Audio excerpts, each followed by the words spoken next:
Hi, this is Dr. Richard Maddow, and welcome to this week's edition of the Dental Practice Fixers podcast. We've got a great show for you today. Of course, our usual, but never unusual, but always unusual, mystery shopper calls. We've got a few of them today that I cannot wait to get to. We've got an excellent listener question, and as you may see if you're watching us on video, which I know a percentage of you do, I brought in a special guest to answer our listener question this week. One of many listener questions we got, but I thought this was a really great one, so we'll be getting to that momentarily as well. And I'll be introducing our special guest. But before we do, I just want to remind you, I know I've been reminding you all the time, but please, if you're not listening, now is the time to realize that if you are using a regular processor for your credit cards, and what I mean is a patient gives you a credit card and you've got to pay not just MasterCard and Visa, but you have to pay a percentage to your credit card processor too. Chances are you're paying way too much. So you should do like we do here at the Maddow Center, and that is we use Fat Merchant for our credit card processing. They don't charge a percentage overage. They only charge a low, flat monthly fee, and we are saving thousands, and we know dentists who are saving not just hundreds, but thousands as well. And once you get it going, it's on autopilot. You don't have to do anything, and you save every single month. So if you want to switch to Fat Merchant, which I don't know why you wouldn't, we've got a special page just for you. It's maddow.com/save. Go to madow.com/SAVE. All right, we haven't taken any listener questions for a few weeks, and we get great questions. If we haven't gotten to yours yet, please don't be discouraged. I welcome you to write in. info@maddow.com will get the job done. But we've got a great question this week, which caused me to think, hey, I don't know the answer, so I'm going to bring in one of the best experts I know to answer the question. And here's the question. It says, Dear Fixers, I'm thinking of trying to beef up my Google game. How do you feel about SEO, which means search engine optimization, if you're not sure, versus PPC, which stands for pay per click? So how do you feel about SEO, search engine optimization, which means that somebody goes on Google and they just put in some terms and you come up what we might call organically, versus pay per click, in which you're actually paying for an ad? How are we going to compare those? And it's signed not being found. Ooh, that's a problem. Not being found in Columbus, Ohio. Well, I could give a few opinions on this, but I figure I'm good friends with one of the country's best experts in dental marketing, so why not bring him on? So I've got our friend, if you're watching the video, you can see, his name is David Herman, and he is the founder of Web Marketing for Dentists. So I've talked before about how you should always work with specialized professionals, whether it's your attorney, your accountant, your lease negotiator. People specialize in dentistry, so why not work with them? And David is a guy that does web marketing strictly for dentists, so he really knows the ins and outs, and I'm so glad he could join us. Welcome to the Dental Practice Fixers, David. How's it going? Thanks so much. It's going great, Rich. How are you? I'm doing fantastic. How's the world of web marketing for dentists in the pandemic era? Has the pandemic changed anything about the way you're helping your clients or the way people are searching? Sure, absolutely. I mean, in the first 2 months of the pandemic, we didn't even know if we would have a business left. And now we're just struck by how many people really need to get out there and start marketing, and how things have changed a little bit. We went through a whole process with many of our clients of switching to emergency dentistry, which was really successful because any of those dentists who were still open were really able to pull in patients that just couldn't get to their competitors anymore. So for a lot of people in a lot of states, that was really useful. But we've swung back a little bit more now towards the higher paying procedures, Invisalign, veneers, implants, those kind of things. But emergency is still a big pull for people. So that's gone really well. In the end, it worked out well, and it solidified our business. Well, that's good to hear. And it's interesting that you said what you just said, because from what I know about your business and how you work with dentists, you tend to be more specific in naming procedures to help people find their dentist. You mentioned implants, Invisalign. Do you find that's a lot more useful than just having somebody out there as just dentist? Sure. Yeah, we generally avoid the search term dentist as much as possible, unless it has implant, Invisalign, veneer, some other procedure in front of it. We find that there are plenty of people who are very specific about the procedure they want or the issue they have. It may be something about missing teeth, which is people that probably are going to end up with some kind of implant solution at some point. But we find it much more useful to target those people, not only because those people are worth more in the end to the dentist and it gives a better return on investment for the marketing, but also really because dentist is a keyword. You pay as much to get somebody in just to come and have an emergency exam and some x-rays as you do for somebody that comes in and does an all-on-4 procedure. It's really the same price. It'll cost $100, $200 to get somebody in for any of those procedures. And of course, if you can then get somebody to spend $20,000 to $30,000 instead of $100 to $200, you're that much better off. So when you come up with a marketing strategy for a dentist, it sounds like you're really kind of trying to pick a specific patient, somebody who you might, or we might call a higher dollar value patient. Is that the way you're seeing this? Sure, we're definitely trying to do that when we can. Sometimes we have bread and butter dentists who just want to bring in more patients. We can do that as well. It's just we worry more about the return on investment and how quickly we can get to a point that the marketing does pay back. For us, marketing is not one of those things that you have to do because you have to do it. You should do it because it's going to return the investment. If it doesn't return the investment, really you should find another kind of marketing to do, or maybe not do marketing. That is an option. But it really shouldn't be making you lose money. Well, but you can make it up in volume, right? That's right. We're losing $25 on every patient, but if we get 1,000. We have a ton of patients though, so things must be good. Well, the truth is, so I guess long term, I've seen numbers that say that a new patient is worth $100,000 over their lifetime. So I guess if you get 1,000 patients and you lose $25 on each of them, you spent $25,000, but technically you have $1 million worth of treatment that you're going to do. You have unlimited amounts that you can make from those patients. It just takes a long time. So it really becomes a cash flow issue. We very much are like a month-to-month agency. Like we want to do well right now. We're all focused on February. We know what happened in January. Now it's February. We don't live off our past glories for very long. We want to make money in February for our dentists. And having somebody come in February and then they close in June, we probably won't be able to track that properly. It's nice for the dentists and we want them to have every benefit from our marketing they can have, but we try to judge ourselves in the now, not in the what might happen in the future. Oh, well, that makes sense. And look, let's face it, you can't pay your mortgage with, technically this patient's worth $100,000, Mr. Banker. That doesn't do it, right? You need the money in your account to pay that mortgage or for whatever else you want. So, okay, let's get to our question. I would imagine it's a question that you get all the time.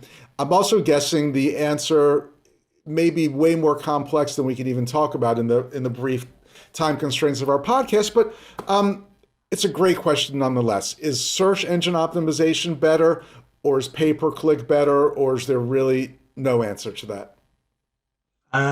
So it's a great question. We have heard this question many times, and people often come with a particular preference. Often it's actually for SEO, because let's face it, it sounds really good, right? You don't pay anything to the owners of the search engine.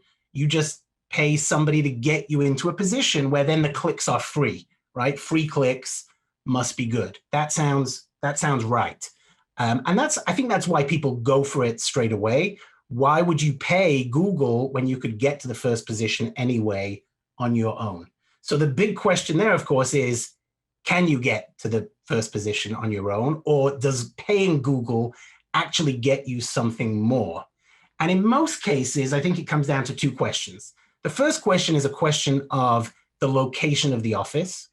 If you're in a big city, which Columbus, Ohio is a pretty big city.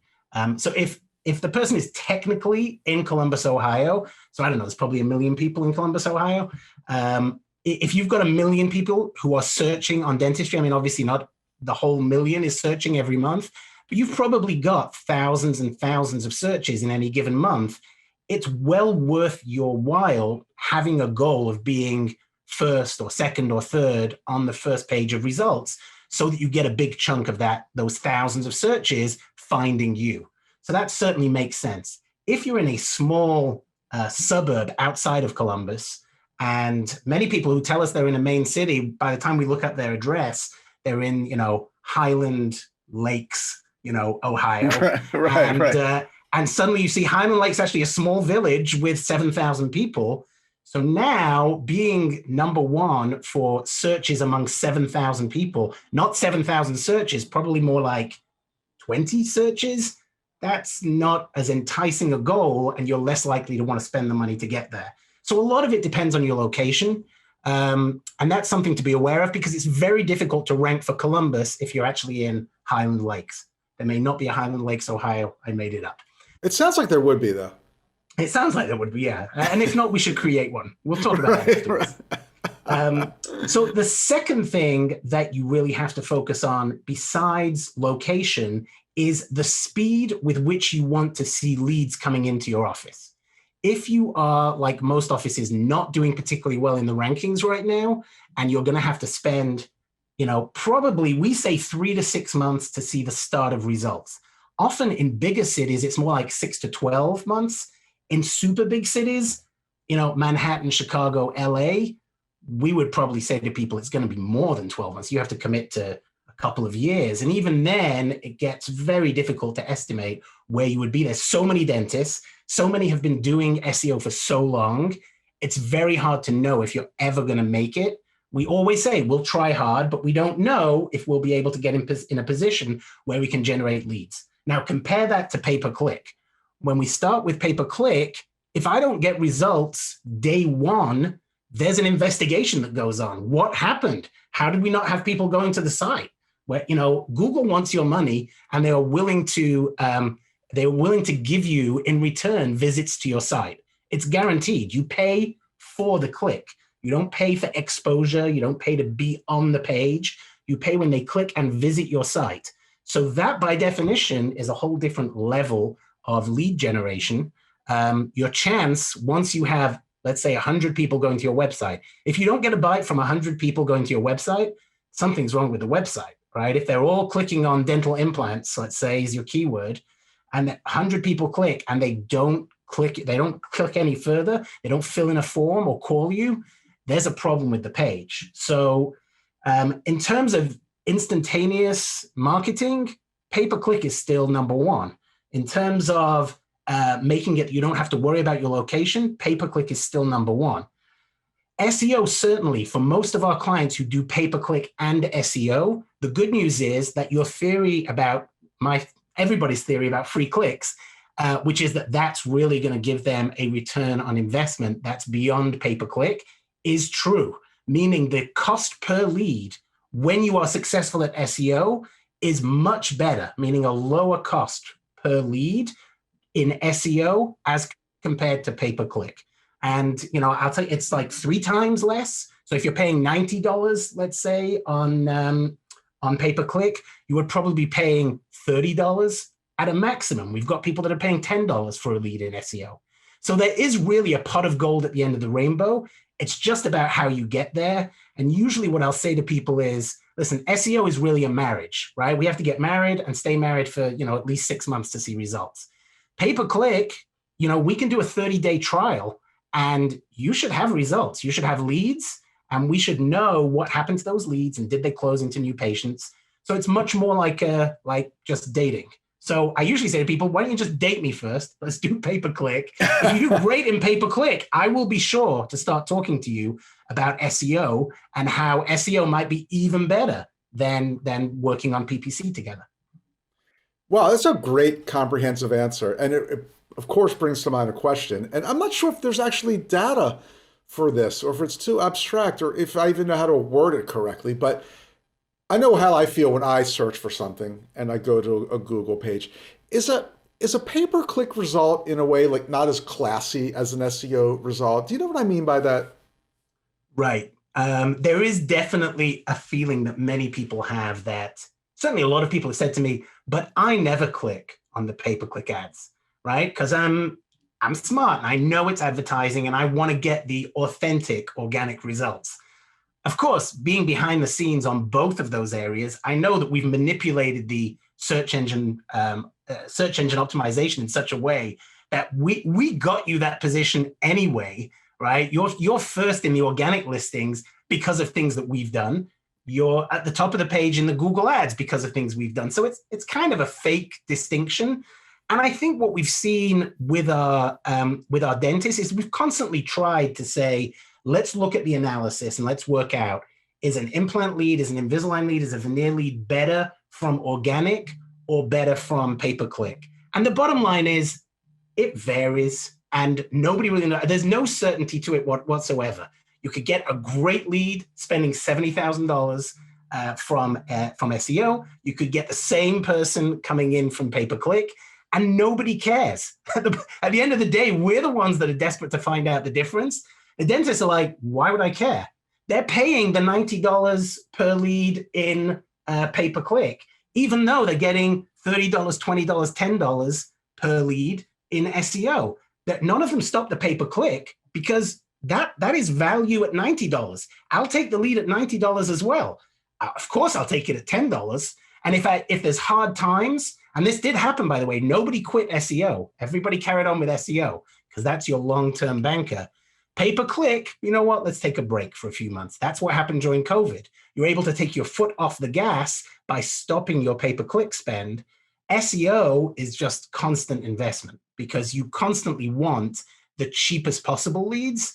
When you're in a mode of expansion, you're going to take even the expensive leads. It's just about getting the volume in.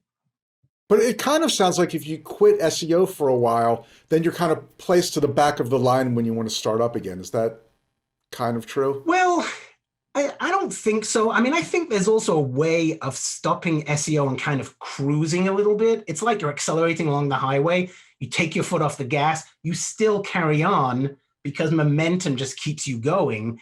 It's just you're giving all the people behind you a chance to go past you, which everybody gets nervous about. And it's difficult for us to quantify as well. I've always said that ideally, you would want to have these metrics where you can measure yourself and all of the, 30 people behind you. And when you know you're a mile in front of them, you can say, you know what, we can just kind of ease off and save on the gas a little bit, wait till they get to like half a mile away from you, and then accelerate forward again. Right. Ideally, that would be great. That, as far as I know, there is no real way to do that. You just keep going. You make 1 mile into 2 miles, into 3 miles, into 4 miles, and you just keep going because we're constantly nervous that somebody's going to come up super fast behind us and overtake us. You know what else is really interesting that just came? I mean, it's like, duh, I should have thought of this, but I really didn't think about it clearly until you started describing all these things. It's like you do a Google search and you think, I'm not clicking on that ad because somebody paid for that ad. I'm clicking on this organic search that showed up on the first page. Well, that's paid for also. You're not showing up on the first page unless you're paying somebody to do your SEO. So what's the difference? So sometimes we're very careful at the agency. We have a policy that we don't click on. Certainly, we don't click on our own clients' ads. We don't click on our competitors' ads either, because literally, it's like, if people are paying $5 a click, you're literally, if you're not interested and you click, you're taking $5 out of their wallet. Right? They're literally paying for that. So we say we're not going to get involved with that. We don't need to. We can usually find the page anyway in other ways. But one of the times that I will click on an ad is when I'm doing a search for myself or for my company, and I think to myself, that guy has written an ad really well. He wants me to click, and I want to click because he matches exactly what I'm talking about. If I get to that page, I'm pretty likely, based on that ad, to actually buy it. Now I'm okay with charging him $5 because I am his target market now. Right? Once you see that and you see that somebody connects with you properly, you want to click. And when I get there, and if it's not the thing that he described in the ad, I'm kind of mad with him. And I'm like, you know what? You made me cost you $5, but it's your fault because you said in the ad that it was this and then you changed it. And it's actually a major issue with advertising in general and with Google Ads in particular is to match up the ad with the landing page. You can't say in the ad that it's $1,200 for something. And then when they land there, it's like, well, it's $1,200, but of course we have to do all the prep work and that's giving you an extra $500.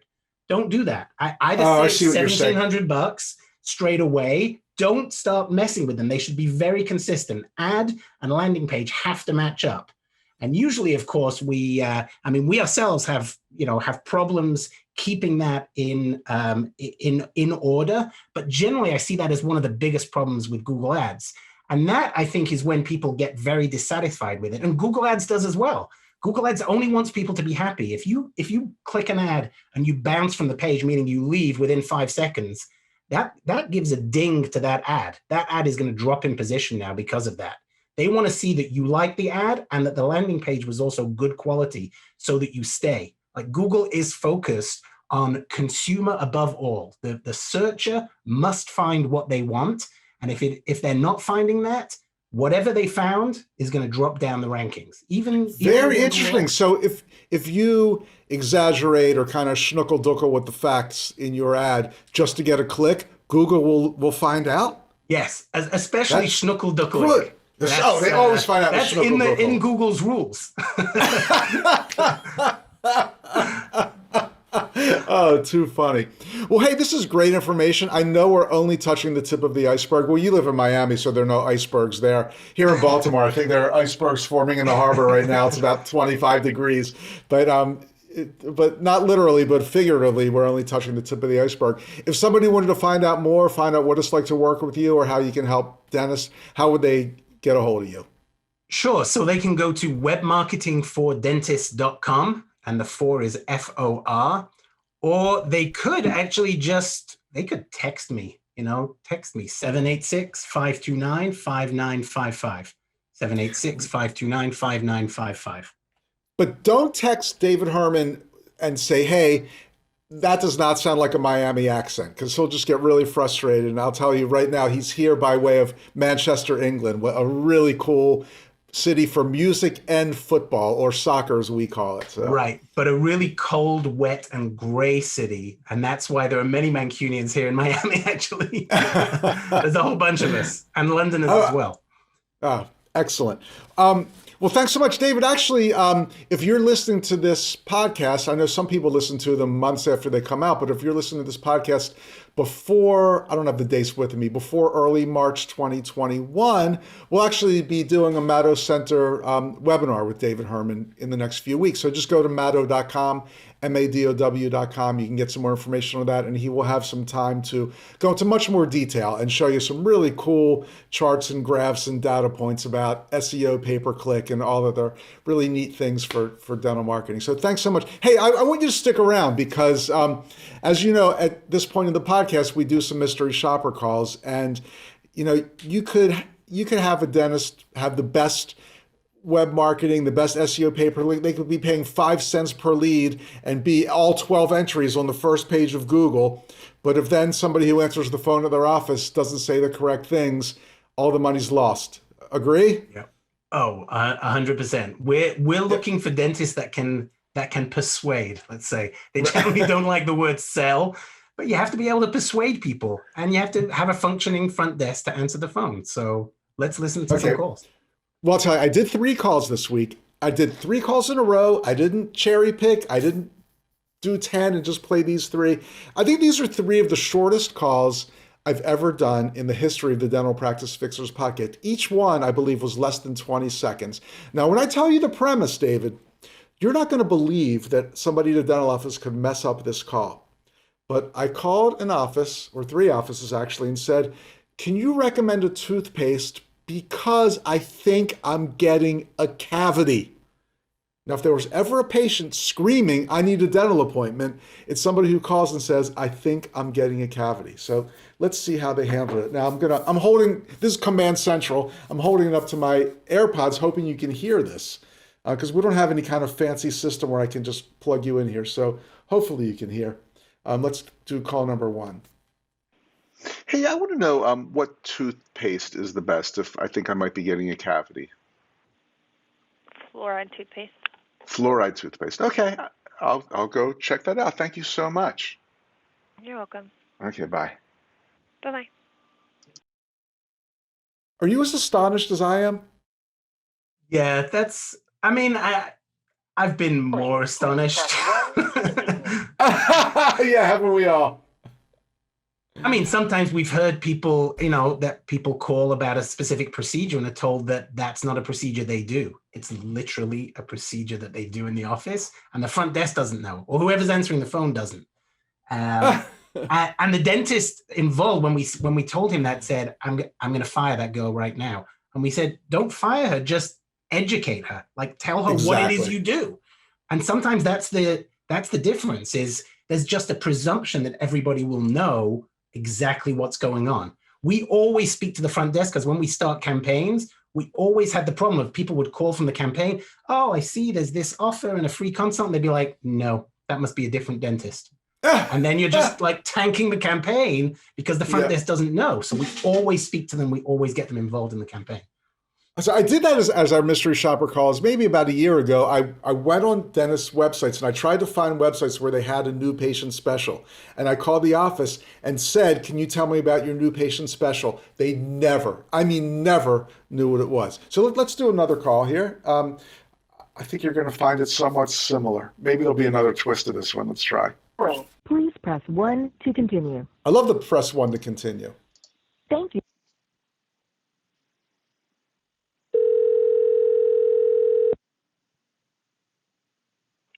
Dr. office, this is Bailey. How may I help you? Hey, I'd like to know what toothpaste do you recommend if I think I might be getting a cavity? What's the best toothpaste for that? ClinPro could help a little bit. It's supposed to be a preventative and help with sensitivity as well. Oh, fantastic. Thank you so much for that recommendation. Thank you. Have a great day. You too. Bye. I'm going to have a great day because my cavity's not getting better. And here's the double crazy thing. ClinPro toothpaste, I'm pretty sure, is a prescription product that you have to get from your dentist. So she's not only saying, the patient's not only saying, I have a cavity, what should I do? She's recommending something that they would give a prescription for or distribute in their very office. And she's not inviting the patient to come in. Yeah. Training, I think, is the solution here.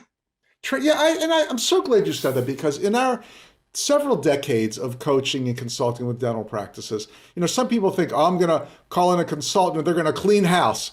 It is so rare that we recommend that a team member be dismissed. It's frequently that we say, hey, let's have our coach work with this team member on this skill, because we give everybody the benefit of the doubt. We never come in and say, you're an idiot, you have no chance of succeeding, just get the hell out of here. We say, let's train them. So, all right, let's do one more call, just for fun here. I don't know if this is fun anymore.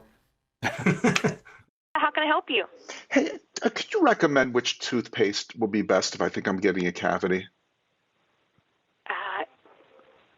What kind of toothpaste do y'all pass out for that?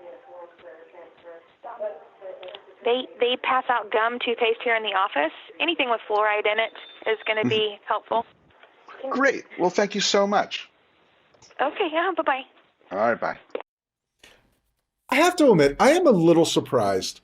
3 calls in a row saying, I think I'm getting a cavity, and nobody had the common sense to say, well, if you think you're getting a cavity, why don't you come on in and have Dr. Herman take a look at it? I mean, is it really that tough?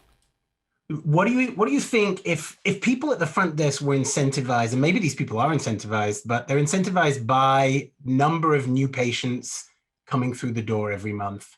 Let's say your average is 20, and you say to your front desk, this month we're going to give you $10 for every new person that's in my chair over the 20. Let's say over 20 new patients. Have you seen that work? I've seen it work short term. And again, I'm not a huge believer in bonus systems. Some practices that we work with have successfully used bonus systems, and all of our coaches are adept at instituting bonus systems should the office want that. But I think, as you said, I don't know. I just feel like you shouldn't have to bribe somebody to know that if somebody calls and says, I think I'm getting a cavity, that they should say, why don't you come on in? Right. Just my opinion. I agree. Yeah, I agree. No, they should definitely be saying that. They should be looking for opportunity. If a dentist, called us and said, what would you recommend as a hosting solution for a website? We wouldn't say, oh yeah, go use GoDaddy. Well, we wouldn't say that anyway, but we would obviously say, tell me more about your problem and where is that website? Let me take a look at it. but we're a bit more solution oriented, maybe. Is that, I mean, they should be solution oriented as well. They should be. And tell me more. It's a great phrase. I mean, what if one of these people said, tell me more? Then the patient would have said, well, it hurts every few days. I notice when something cold gets, in my lower right, it hurts a little bit. Then boom, then they've got, well, that's definitely something let's have a look, because usually, if you come in now, it's a simple fix. If you wait too long, it could be much more complicated. Just so many nice things you could say to this patient. Right. Whenever we talk to the front desk, we never train them as salespeople. In fact, we always say, you are not salespeople, but you know what you are is you are engaged in the community, and you have some knowledge that you can help people with. So just express concern, find out more, and usually they'll feed you more information, and you'll be able to work out if you can help them. But just be really helpful, as you would be to a friend. These are people in your community. They're just friends you haven't met yet. Friends you haven't met yet. I love that. But it's so funny. If I went to a friend of mine and said, hey Jim, I think I'm having some sensitivity in my tooth. What do you think about that? My friend Jim would probably say, oh, you should go to a dentist. My dentist is great. I'd like to recommend her. But here you call an actual dental office and they don't do it. I don't know. It's just crazy. Right. It is crazy. And some of it is also about how attached the front desk is to the dentist. I have an old friend who's been a client many times over the years. And because I knew him when he was just starting as a dentist, I always thought of him as, not being, not the best. He's just a guy I know. It happens that his front desk convinced me about how great he is because of the things they said about him. They were amazed. They'd worked at other places. They're like, we've never seen treatment like, we've never seen somebody work with the patients like he works with them. So I was sold on it. I was like, yes, okay, great. I've got a campaign idea for you because of what you're saying. It was important to me. And if it's important to me, of course, it's going to be more important to the patients. But it's amazing the power the front desk has to sell you on who the dentist is. It's just a superpower. It's interesting. And we're going to wrap up pretty soon. And I want you to tell people how to get in touch with you one more time. But a few months ago, I did mystery shopper calls, and I just called and said, can you tell me something about the dentist? And not one person sold me on how great the dentist was. They would all just say he's been here 8 years and he went to University of Michigan. Like, big deal. I'm going to assume my dentist graduated dental school. That's kind of an assumption I'm going to make here. Nobody could really brag on their dentist, as they might say in the South. They couldn't brag on them. And I was really surprised. And they probably all could have. I'm sure if you asked that person, tell me 10 great things about your dentist. Well, if they work there, they're presumably happy. I'm sure they could have done that. But nobody had the wherewithal to do that. So that was kind of sad too. Yeah, it is sad. Yep. Well, hey, we're at Dental Practice Fixers. We're trying to fix that 1 week at a time, and I'm looking forward to the day that so many people listen to this podcast that we can't get a bad mystery shopper call. But until then, it looks like most of them are pretty pathetic. I hate to say, but anyway, you're listening to the Dental Practice Fixers because you're interested in learning to see what's going on in other dental practices and how you can fix that in your practice. And I hope it's helping. And we really appreciate all of our listeners. So tell your friends, if you want to go give us a good rating online, that would be fantastic. You can watch us on YouTube, listen on Apple, Spotify, all the regular podcast places. So thanks so much for being a listener. And I also want to give special thanks to our guest this week, David Herman, founder of Web Marketing for Dentists. How could somebody reach out to you one more time? So webmarketingfordentists.com, written out longhand, or text me, 786-529-5955, 786-529-5955. Thanks for sharing your knowledge. I'm Dr. Richard Maddow, co-founder of the Maddow Center for Dental Practice Success, and thanks again for being with us on the Dental Practice Fixers podcast. See you soon.